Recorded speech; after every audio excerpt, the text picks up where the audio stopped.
Welcome to my channel Toon Tunes. Subscribe to my channel for more videos.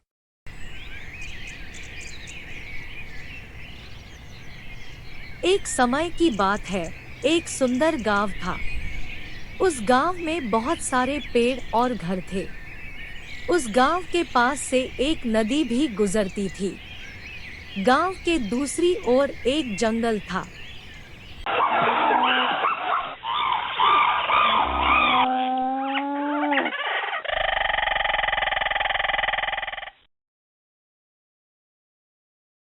गांव के लोग खाना पकाने के लिए जंगल से लकड़ी लाते थे। वे पीने के लिए नदी के पानी का उपयोग करते हैं। उस गांव में दो दोस्त थे, एक का नाम रघु और दूसरे का नाम श्याम। वे एक साथ स्कूल में पढ़ते थे। वे प्रतिदिन एक साथ खेलते भी थे।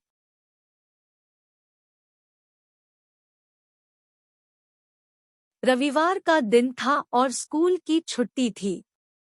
रघु और श्याम दोनों एक साथ खेल रहे थे और टहलने चले गए। नदी पर एक पुल था। वे दोनों पुल पार करके दूसरी ओर चले गए। वे एक दूसरे से बात करते करते बहुत दूर तक चले और जंगल में बहुत दूर आ गए।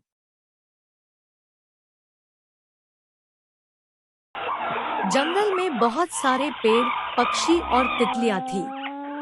वहां खरगोश और हिरण भी थे जो खेल रहे थे और खा रहे थे। इस दृश्य ने उन्हें मंत्रमुग्ध कर दिया।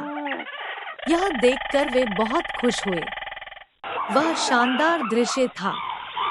वे दोनों इतनी देर तक चले कि बहुत थक गए।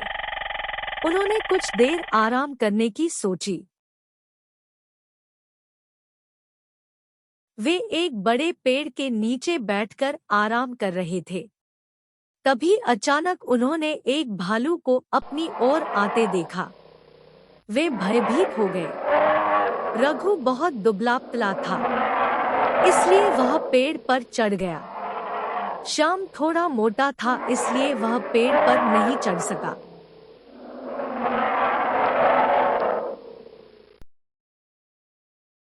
श्याम बहुत डरा हुआ था, लेकिन वह बहादुर और बुद्धिमान था। उसे एक विचार आया जो उसे बचा सकता था। वह सीधा लेट गया। जब भालू श्याम के पास आया तो श्याम नहीं हिला और उसने जानबूझकर सांस लेना भी बंद कर दिया। भालू ने श्याम की गंध सूंघी और उसे लगा कि वह मर गया है और वह चला गया। भालू के चले जाने के बाद रघु पेड़ से नीचे उतर गया। रघु खुश और राहत महसूस कर रहा था। श्याम भी खुश और राहत महसूस कर रहा था। वे घर जाने लगे। रास्ते में रघु ने श्याम से पूछा कि भालू ने तुम्हारे कान में क्या कहा?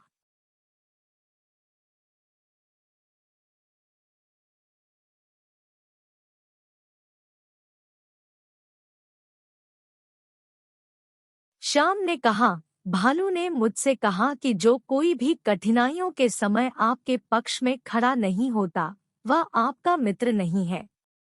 यह बात रघु को समझ आ गई और उसे अपने आप पर शर्म महसूस हुई।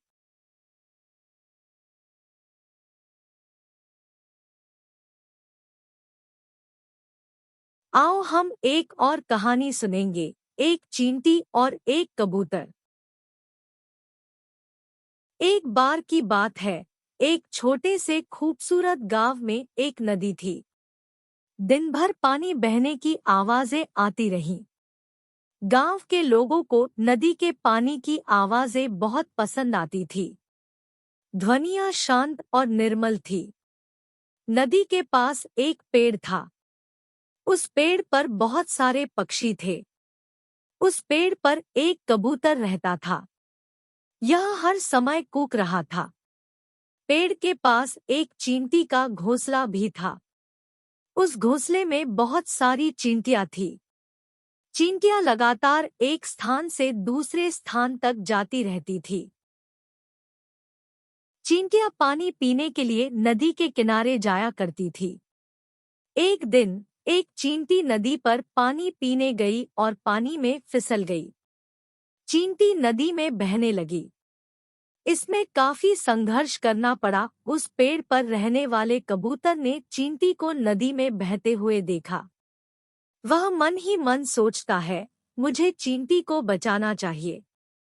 यह अधिक समय तक नदी में नहीं टिक सकता। चींटी मर जाएगी।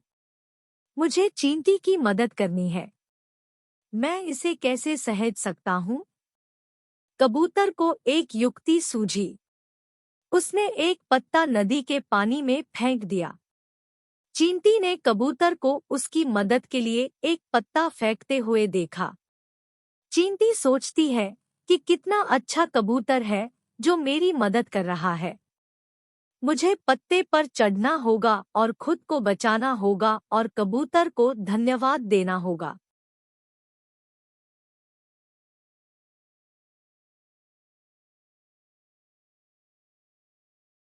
तभी चींटी पत्ते पर चढ़ गई और उसे कस कर पकड़ लिया। कबूतर ने पत्ता उठाया और नदी के किनारे रख दिया।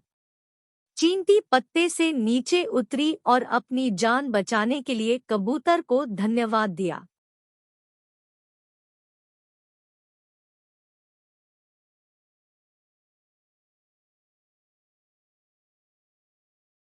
सब कुछ ठीक चल रहा था। तभी एक दिन एक शिकारी गांव से गुजर रहा था। उसने पेड़ पर कबूतर को देखा। उसने सोचा कि कबूतर का शिकार करने के लिए यह अच्छी जगह और समय है।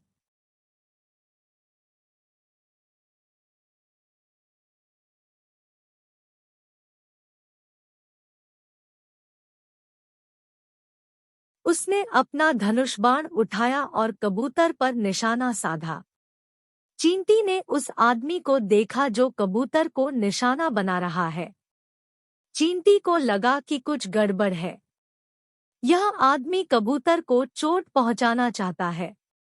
कबूतर मेरा सबसे अच्छा दोस्त है। मुझे किसी तरह कबूतर को बचाना चाहिए। इसने मेरी जान बचाई। फिर चींटी उसके पैरों के पास गई और अपनी पूरी ताकत से उसे बहुत तेजी से डंक मारा। शिकारी का निशाना चूक गया और वह जोर से चिल्लाया। तभी कबूतर ने तीर गायब देखा और चिल्लाने की आवाज सुनी। उसने शिकारी को देखा और तुरंत उड़ गया। तब शिकारी निराश होकर चला गया। कबूतर नीचे आया और अपनी जान बचाने के लिए चींटी को धन्यवाद दिया।